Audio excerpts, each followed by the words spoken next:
That's a great point. Sarah? Oh, absolutely. I mean, it helps us integrate, right? We see so many, and I saw that in California. I was talking to Jason a little bit about this. I remember when my daughter was very young, when she was in kindergarten, she was at the public school in California, and all the other kids in her classroom were Spanish speaking, the entire kindergarten class. And her teacher said, you know, I have to spend all my time getting these children up to par with the English language. I don't even have time to teach the children that actually speak English as their first language. Meanwhile, he didn't want her in an environment where she could tell anyone anything.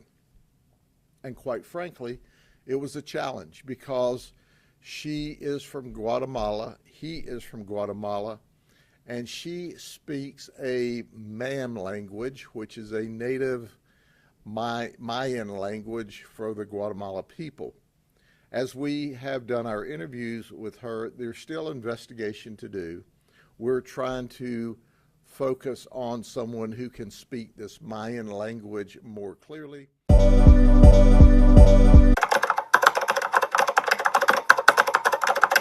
Now, Trump's order will declare English as the national language of the United States. It also rescinds a Clinton-era mandate that requires federal agencies and recipients of federal funding to provide language assistance to non-English speakers. This move is something the president promised to voters on the campaign trail, where he talked about uniting the country under one language a little over a year ago.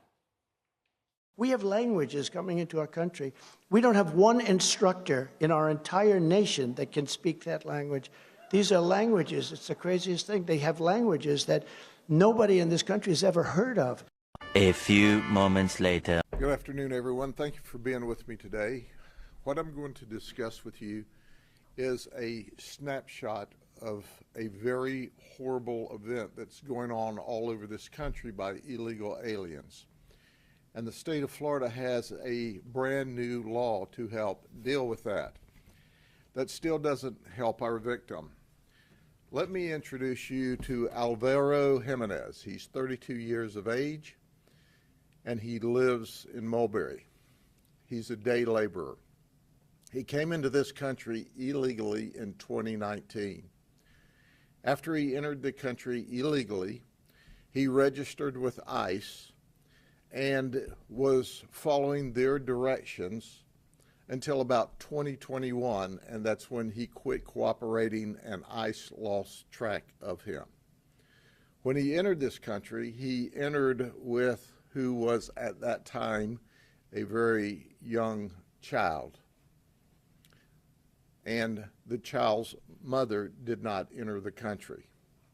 He had access to this child.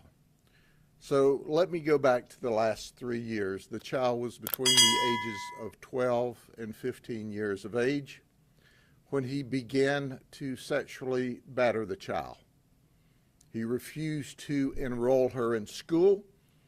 He kept her segregated. She had no social life.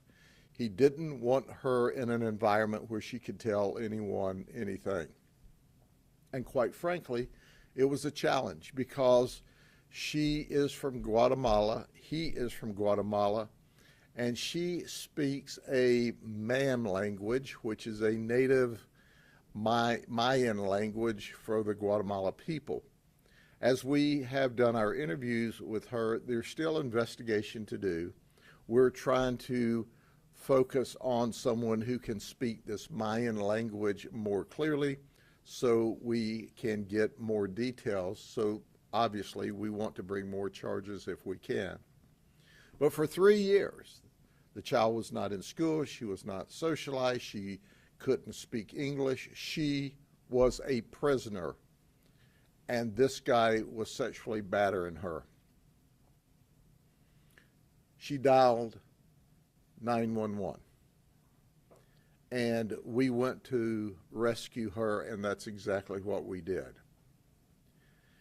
He is charged with a series of significant felonies, but I'm going to speak to the 3 third-degree felonies he was charged with, now have been bumped up to a second-degree felony because of the new law that Speaker of the House, Danny Perez, President of the Senate, Ben Albritton and ultimately Governor DeSantis signed. Because of this, he's going to be held to a higher level of accountability. But the sexual battery, which was already a first-degree felony on a child, has now been bumped up to a life felony. Now, I want to give you a snapshot here. That child should have never been sexually abused, should have never been violated, should never been held enslaved so she couldn't freely live in society. Should not have happened. But it shouldn't have happened in the United States of America. So we're going to deal appropriately with this guy through our criminal justice system. But I want to underscore here, for those who are doing the hand wringing and oh my goodness, and you know, the illegal aliens aren't a problem, and yes, some of them, a few of them, are a big problem.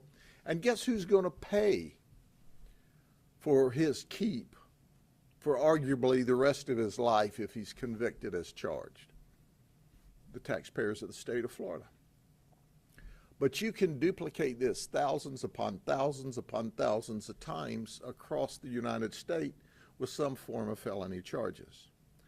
I do want to tell you that ICE is working very, very close with us. They confirmed his illegal status, and they have gone above and beyond. It is amazing when the administration changes and the new administration says, time out. We're over illegal aliens in this country, victimizing people in this country. And that's what happened here. I am thankful for our governor, our Speaker of the House, President of the Senate, who passed this new law so that we can upgrade these charges. And we are forwarding those upgraded charges to the state attorney's office. The investigation is still ongoing, and there very well may be more criminal charges as this rolls out. Is there any questions? Sheriff, did you say this is the first case in Polk County where you've upgraded charges like this? This is the first case in Polk County where we've upgraded the charges as a result of the very new law that passed. Maybe it's the new one in the first in the state of Florida. I don't know, but I know it's the first in Polk County. Sheriff, how was the young girl related to this man? We did see he was facing incest charges. We do not discuss the relationship. That would be not only morally, ethically wrong, but it's legally wrong. He had access to this child, and the mother of the child was not here, is not in this country. But at the end of the day, he did have access to this child, which put him in a position to even receive more charges. How's the victim doing? The victim is physically all right. She is, as you can well understand, emotionally and mentally disturbed. We have her in DCF custody. We're working with her to make sure that we can find somebody that can adequately and appropriately communicate with her. This is, I don't call it a dialect, this is a different language. It's a language that is native to Guatemala, and it's not the normal type of Latino language or Spanish language that we see. So while we're communicating very well, we think there's more details that we'll be able to find out as soon as we find the proper counselor that also has the dialect or the language. Will she be deported back to her home country? We obviously want to reunite her at the appropriate time with her family, but at this time we need her here as a witness, or we don't have a case.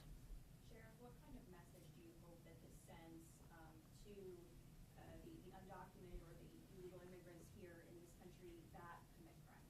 I think the message should be clear that this is a new day. It's a new president. We have new laws, and you're going to be held ultimately accountable for any of your felonious conduct. What's important to understand here is don't commit crime first and foremost.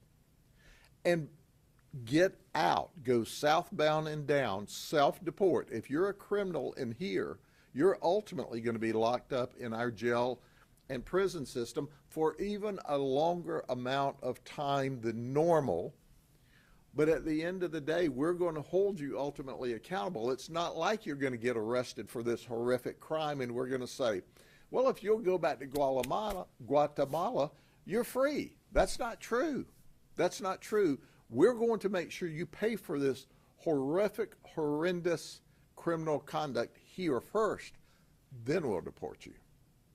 But the question is, if the federal government, if the administration had been doing what they should have done and not allowed these folks to pour across this border committing crime, then this wouldn't have occurred here. Hopefully it wouldn't have occurred anyplace. You suggested felons in Florida and Polk County, they should self-deport. Is that one of the goals of this new legislation in your eyes? The goal of the new legislation is to hold criminals accountable. And if you come here illegally to commit crime, you're ultimately going to be held accountable. So my suggestion is if you're here committing crime, any crime, you need to go southbound and down. Get out of here before you get locked up for a very long time. That's our message. It should be crystal clear. But I can tell you right now, Alvaro Jimenez is going to prison upon his conviction here, probably for the rest of his life, at the cost to the local taxpayers, because the federal government didn't do their job and keep him out of here in the first place. Do you suspect any other victims of this suspect? We will be investigating to see if there are any other victims, absolutely. If you're capable of abusing one child sexually, you're capable of abusing other children sexually. Okay, any questions? Thank you. Have a good day. Interesting, Tommy. We've never had an official language in the country. We will, I guess, starting today. We know 30 states have said English is the official language. And J.D. Vance, interestingly enough, as a senator, proposed an act to do just this, ended up not going anywhere. Some folks might look at this as small or petty, kind of like the Gulf of America. But for me, it's really Donald Trump saying, we're going to put America first. And let me show you all the ways we're going to put America first. We're going to respect that our language is English. We're going to call it the Gulf of America. We're going to be proud of our country. The apology tour for the United States is over. And we're going to be proud to be American. And this is the language that we speak here. I also think that this is part of reinforcing the immigration stance that this president has. Listen, you're not going to come into our country from all over the world and establish yourself. You are a visitor. You will speak English. You will learn our ways. You will assimilate into our culture. To me, this is just further signifying that. And I think it's a great step in saying this is our country and we're not going to let our culture and our values go out the window. This isn't a globalist, idea or narrative anymore. And I think it's great for the America First agenda.